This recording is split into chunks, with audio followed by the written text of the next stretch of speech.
আসসালামু আলাইকুম। আশা করি সবাই ভালো আছেন। আলহামদুলিল্লাহ আমিও ভালো আছি। আজকে রান্নাবান্না নিয়ে চলে আসলাম। আজকে হচ্ছে আমি দারুণ একটা মজার ভর্তা রেসিপি করব। সেটা হচ্ছে এই যে শীতকালীন সবজি ফুলকপি। আর এই ফুলকপির ভর্তাটা তৈরি করার জন্য আমি একটা ফুলকপির অর্ধেক ফুলকপি নিয়ে নিয়েছি। এই অর্ধেক ফুলকপিটা আমি পানিতে ধুয়ে পরিষ্কার করে তারপরে এই যে দেখুন একটা কড়াইতে আমি কিছু পানি দিয়ে দিয়েছি, সেটার ভিতরে ফুলকপিটা দিয়ে দিয়েছি আর এখানে দিয়েছি কিছুটা হলুদ, যার কারণে কালারটা অনেক সুন্দর হবে ফুলকপির, সেই জন্য। আর যে দেখুন এই যে আমার ফুলকপিটা সিদ্ধ কিন্তু অলরেডি হয়ে গেছে। আমি হচ্ছে এখন একটা স্ট্রেনারে ফুলকপিটা তুলে নিয়েছি। ফুলকপিটা তুলে নিয়ে আমি এখানে হচ্ছে একটা আর অর্ধেক টমেটো নিয়ে নিয়েছি। সেই টমেটো গুলোকে আমি লবণ, হলুদের গুঁড়া, মরিচের গুঁড়া দিয়ে মেখে তারপর হচ্ছে ভেজে নেব। আপনারা চাইলে সিদ্ধ করে নিতে পারেন টমেটো, তবে ভেজে নিলে এর স্বাদটা বেশি ভালো হয়। তো যাই হোক, আমি হচ্ছে এই টমেটো গুলোকে ভেজে নেওয়ার জন্য হলুদ মরিচ মাখিয়ে নিয়েছি। আমি যেহেতু এই কড়াইতেই হচ্ছে টমেটো গুলো ভাজবো, তো তার জন্য প্রথমে আমি কিছু শুকনো মরিচ আগে ভেজে নিয়েছি ভর্তা তৈরি করার জন্য, তারপর হচ্ছে টমেটো গুলো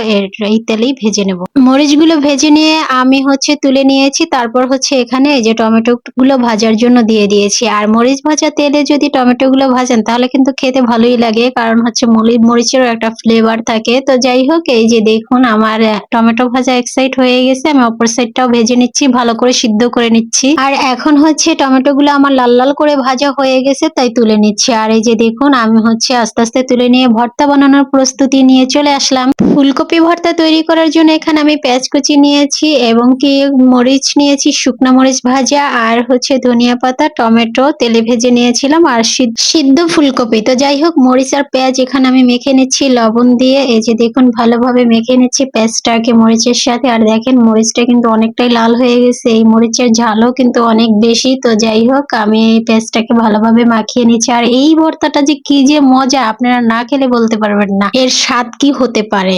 আসলে অসাধারণ একটা স্বাদের ভর্তা ফুলকপি ভর্তা। তো যাই হোক, এখন পেঁয়াজ মরিচ মাখানোর পরে আমি টমেটো গুলো মেখে নিচ্ছি। আর এই শীতকালীন ফুলকপি সবজির ভর্তাটা এই শীতের সময় বেশি মজা লাগে, আপনারা করে খেয়ে দেখবেন। বিশেষ করে এটা গরম ভাতের সাথে খেতে বেশি বেশি মজা লাগে। তো যাই হোক, টমেটো মাখানোটা হয়ে গেলে পরে আমি হচ্ছে ধনিয়া পাতাটাও একসাথে মেখে নেব। এখন কিন্তু আমি ধনিয়া পাতাটাও এখানে মেখে নিচ্ছি। আর এই যে দেখুন, আর শীতকালীন ধনিয়া পাতার ঘ্রাণ যে আমার কি যে ভালো লাগে, যা বলার বাহিরে। অনেক সুন্দর একটা ফ্লেভার আসে ধনিয়া পাতার। এখন সব মেখে নেওয়া হয়ে গেলে পরে আমি এই যে সিদ্ধ ফুলকপিটা এগুলোর সাথে মাখিয়ে নিচ্ছি সমস্ত উপকরণের সাথে। এই যে দেখুন আমি মেখে নিচ্ছি। আর ফুলকপি গুলো কিন্তু একদম মানে নরম করে ফেললে চলবে না, একটু যেন এই যে দানা দানা থাকে, তাহলে ওই ভর্তাটা খেতে বেশি স্বাদ লাগে। ফুলকপি মেখে যদি একবারে মানে নরম করে ফেলেন, দানা দানা না রাখেন, তাহলে এই ভর্তাটা খেয়ে স্বাদ পাবেন না। অবশ্যই একটু দানা দানা করে রাখবেন ফুলগুলোকে, তাহলে খেতে ভালো লাগবে। আর সবকিছুর পরে বিশেষ উপকরণ, সেটা হচ্ছে সরিষার তেল। এই সরিষার তেলটা দেওয়ার পরই এই